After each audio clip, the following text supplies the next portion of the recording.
അധികാരത്തിലേറും ഇതുവരെ നടപ്പിലാക്കിയ വികസന കാര്യങ്ങൾ കൂടുതൽ ആർജവത്തോടെ മുന്നോട്ട് കൊണ്ടുപോകും എന്നതാണ്.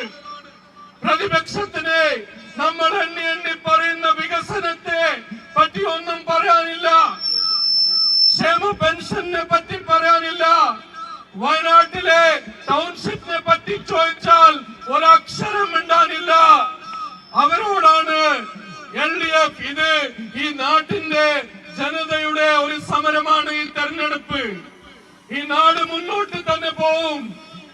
LDF മുന്നോട്ട് വെച്ച ബദൽ ഈ നാട്ടിലെ ജനതയെ ചേർത്ത് പിടിച്ചുകൊണ്ട് നടപ്പിലാക്കിയ നയങ്ങൾ, കർഷകരെ ചേർത്ത് പിടിച്ച് നടപ്പിലാക്കിയ നയങ്ങൾ, തൊഴിലാളികളെ ചേർത്ത് പിടിച്ച് നടപ്പിലാക്കിയ നയങ്ങൾ, ആ നയങ്ങൾ കൂടുതൽ ശക്തിയോടെ മുന്നോട്ട് കൊണ്ടുപോകും. അത് ഇന്ത്യക്ക് മാത്രമല്ല ലോകത്ത് തന്നെ ഒരു മാതൃകയാണ്. ആ മാതൃക കൂടുതൽ ശക്തി ആർജിക്കും. വരും ദിവസങ്ങളിൽ അത് ഇന്ത്യയിൽ മറ്റെല്ലാ സംസ്ഥാനങ്ങളിലോട്ടും ഒരു വലിയ മുന്നേറ്റം ഇടതുപക്ഷത്തിന് ഉണ്ടാക്കും എന്ന് പറഞ്ഞുകൊണ്ട് ഈ തെരഞ്ഞെടുപ്പിൽ നിങ്ങൾ എല്ലാവരും ഈ പ്രദേശത്ത് നിങ്ങൾക്കറിയാം ഒരു പ്രത്യേക സാഹചര്യം സൃഷ്ടിക്കാൻ ശ്രമിക്കുന്നത് ഇത് രക്തസാക്ഷികളുടെ ഭൂമിയാണ്, ഇത് സഖാവ് ധൻരാജിന്റെ ഭൂമിയാണ്. ഈ ഭൂമി ഈ ചെങ്കൊടിയുടെ പ്രസ്ഥാനത്തൊപ്പം തന്നെയാണ് എന്ന സ്പഷ്ടമായ സന്ദേശമാണ് നിങ്ങൾ നൽകിയിരിക്കുന്നത് എന്ന് പറഞ്ഞുകൊണ്ട് നിങ്ങൾ എല്ലാവരോടും ഇനിയുള്ള 2 ദിവസങ്ങൾ പരമാവധി ആൾക്കാരെ കണ്ടുകൊണ്ട് നമ്മുടെ വികസന കാര്യങ്ങൾ, LDFലെ മാനിഫെസ്റ്റോയിലെ കാര്യങ്ങൾ പറഞ്ഞു കൊടുത്തുകൊണ്ട് കഴിഞ്ഞ പ്രാവശ്യം ലഭിച്ചതിനേക്കാളും ഇരട്ടിയിലധികം ഭൂരിപക്ഷത്തോടെ മധുവേട്ടനെ വിജയിപ്പിക്കണം എന്ന് അഭ്യർത്ഥിച്ചുകൊണ്ട് ഞാൻ എന്റെ വാക്കുകൾ ചുരുക്കുന്നു. ഇൻക്ലാബ് സിന്ദാബാദ്. പ്രിയപ്പെട്ടവരെ, അടുത്ത ഈ സമ്മേളനത്തെ അഭിസംബോധന ചെയ്തുകൊണ്ട് ഇടതുപക്ഷ ജനാധിപത്യ നേതാവും CPM-ന്റെ കേന്ദ്ര കമ്മിറ്റി അംഗമായ ശ്രീമതി ടീച്ചർ സംസാരിക്കും. പ്രിയപ്പെട്ടവരെ, പ്രചാരണം പൂർത്തിയാക്കുന്നതിന് വേണ്ടി ഏതാനും നിമിഷങ്ങൾ മാത്രമേ നമ്മുടെ മുന്നിലുള്ളൂ. ഈ നിമിഷം വരെ പയ്യന്നൂർ മണ്ഡലത്തിൽ ഇടതുപക്ഷ ജനാധിപത്യ മുന്നണി നടത്തിയിട്ടുള്ള പ്രചരണ പ്രവർത്തനങ്ങളുടെ കൊട്ടിക്കലാശം എന്നുള്ള നിലയിൽ പയ്യന്നൂർ പട്ടണത്തെ ഇളക്കി മറിച്ചുകൊണ്ട് അഭൂതപൂർവമായിട്ടുള്ള ഈ ജനക്കൂട്ടത്തെ സാക്ഷി നിർത്തിക്കൊണ്ട് ഞാൻ പറയും, വോട്ടെണ്ണുന്ന മെയ് മാസം 4-ാം തീയതി 1 മണിക്കൂർ കഴിയുമ്പോഴത്തേക്കും ഈ മണ്ഡലത്തിൽ സ്ഥാനാർത്ഥിയായിട്ട് UDFന്റെ സ്ഥാനാർത്ഥിയായിട്ട് വന്നിട്ടുള്ള നമ്മുടെ വർഗശത്രുവിന് ആ വോട്ടെണ്ണുന്ന ഹോള് വിട്ട് പോകേണ്ടി വരും. അത്ര ലജ്ജാകരമായിട്ടുള്ള പതനം ഈ മണ്ഡലത്തിൽ നിന്ന് പയ്യന്നൂരിന്റെ ചരിത്രമുറങ്ങുന്ന ധീരവിപ്ലവകാരികളുടെ ചുവന്ന മണ്ണായ പയ്യന്നൂരിന്റെ മണ്ണിൽ നിന്ന് ഏറ്റവും കനത്ത തിരിച്ചടിയാണ് ഈ വർഗശത്രുവിനും ഒരു പിടി ആളുകൾക്ക് കിട്ടാൻ വേണ്ടി പോകുന്നത്.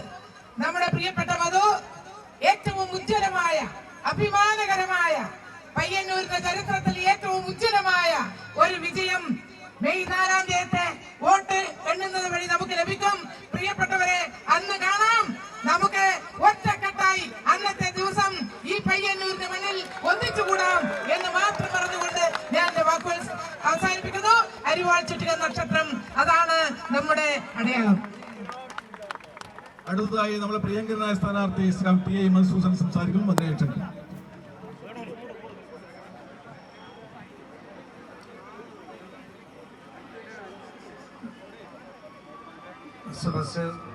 സമാധാനത്തിൽ എന്താണ് പയ്യന്നൂരെന്ന് നമ്മൾ കണ്ടുകൊണ്ടിരിക്കുക. ഈ നാടിന് ഒരു ശക്തിക്കും പിടിച്ചുലക്കാൻ കഴിയില്ല എന്ന് അസന്നിഗ്ധമായി നിങ്ങൾ ആലോചിക്കണം. ഏറ്റവും ചെറിയ കുട്ടികൾ മുതൽ 85-ഉം അതിനപ്പുറവും വയസ്സുള്ള നമ്മുടെ പ്രിയപ്പെട്ട കാരണവന്മാർ, മുത്തശ്ശിമാർ വരെ ഒഴുകി വന്ന് നിറഞ്ഞിട്ടുള്ളതാണ് പയ്യന്നൂരിൻ്റെ ഈ വിപ്ലവ ആവേശമെന്ന് പറയുന്നത്. ഞാനതിന് മറ്റു കാര്യങ്ങളിലേക്കൊന്നും പോകുന്നില്ല. പയ്യന്നൂർ എന്ന് പറയുന്നത് 21 രക്തസാക്ഷികളുടെ ചോരയും ജീവിതവും അലിഞ്ഞു ചേർന്ന് അതിൽ ഉയർന്നു നിൽക്കുന്ന മണ്ണാണ്. അത് ഇന്നലെകളിലെ മനുഷ്യരെയും ഇന്നത്തെ തലമുറയെയും ആവേശമാക്കുന്ന രക്തസാക്ഷിത്വത്തിന്റെ ആ മഹാഗോപുരത്തിന് മുകളിലാണ് ഇടതുപക്ഷ ജനാധിപത്യ മുന്നണിയുടെ ഈ ചെങ്കൊടി പാറിക്കളിക്കുന്നത് എന്ന് ശത്രുക്കൾ മനസ്സിലാക്കുന്നത് നല്ലതാണ്. നിങ്ങൾക്ക് എന്തും വിളിച്ചു പറയാം, ഓരോ ദിവസവും എന്തും നിങ്ങളുടെ മാധ്യമ ഭീമന്മാരുടെ മുന്നിൽ നിങ്ങൾക്ക് വിളമ്പിക്കൊടുക്കാം. അതിലൊന്നും കുലുങ്ങുന്നതല്ല ഈ നാട് എന്ന് ഈ നാട് പ്രഖ്യാപിക്കാൻ പോവുകയാണ്. ഇനിയുള്ള ഓരോ മണിക്കൂറും വിശ്രമമില്ലാതെ ഈ തെരഞ്ഞെടുപ്പ് പോരാട്ടത്തിൽ നമുക്ക് മുന്നോട്ടേക്ക് പോകാൻ സാധിക്കണം. ഈ വൈകുന്നേരം എത്ര സമ്പന്നമായിട്ടുള്ള വൈകുന്നേരമാണ് എന്ന് നമ്മൾ കാണുകയാണ്. ആരൊക്കെ വന്നു ചേരുന്നു, ഏതൊക്കെ നിലയിലുള്ള ആവേശം മണപൊട്ടി ഒഴുകുന്നു. നിങ്ങൾ ആലോചിക്കണം, ഇന്ത്യയിലെ കർഷക പടഭൂമികളിൽ പോരാട്ടത്തിന്റെ നായകനായിട്ടുള്ള കരുവള്ളൂരിന്റെ വീരസന്താനമായിട്ടുള്ള സഖാവ് ബിജു കൃഷ്ണൻ ഈ പരിപാടിയിൽ പങ്കെടുക്കുന്നതിന് മാത്രം പയ്യന്നൂരിലേക്ക് വരുന്നു. കഴിഞ്ഞ എത്രയോ ദിവസമായിട്ട് ഈ തെരഞ്ഞെടുപ്പിന്റെ തേരോട്ടത്തിന്റെ നായികയായി നമ്മൾ നയിച്ചുകൊണ്ടിരിക്കുന്നത് നമ്മുടെ എല്ലാം പ്രിയപ്പെട്ട PK ശ്രീമതി ടീച്ചറാണ്. അവരെല്ലാം ഇത് ചേർന്ന് നയിക്കുന്നു. പാർട്ടിയുടെ ജില്ലാ സെക്രട്ടേറിയറ്റും സഖാവ് സത്യപാലൻ, നമ്മുടെ എല്ലാം പ്രിയപ്പെട്ട നേതാവ് സഖാവ് സി കൃഷ്ണൻ, സഖാവ് വി നാരായണൻ, അതുപോലെ ഇടതുപക്ഷ ജനാധിപത്യ മുന്നണിയുടെ പ്രിയപ്പെട്ട നേതാക്കന്മാരെല്ലാം ഈ സമരഭൂമിയിൽ ഈ പോരാട്ടത്തിന്റെ കൊടി ഉയർത്തിപ്പിടിച്ചുകൊണ്ട് മുന്നോട്ടേക്ക് പോകുമ്പോ അരിവാൾ ചുറ്റിക നക്ഷത്രം നമ്മൾ അഭിമാനമാണ്, നമ്മുടെ ജീവനാണ്. അത് പ്രഖ്യാപിച്ച ആ അഭിമാന ചിഹ്നം ഉയർത്തിപ്പിടിച്ചുകൊണ്ടുള്ള പോരാട്ടം നമുക്ക് തുടരാം എന്ന് മാത്രം ചുരുക്കം വാക്കുകൾ സൂചിപ്പിച്ചുകൊണ്ട് നിങ്ങളെല്ലാം നിങ്ങൾക്ക് വേണ്ടി, നിങ്ങളുടെ എല്ലാമായിട്ടുള്ള നമ്മുടെ ഈ നാടിനു വേണ്ടി അഭിവാദ്യം ചെയ്തുകൊണ്ട് ഞാൻ എന്റെ വാക്കുകൾ ഉപസംഹരിക്കുകയാണ്.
പയ്യന്നൂരിൻ തേരുതെളിക്കാൻ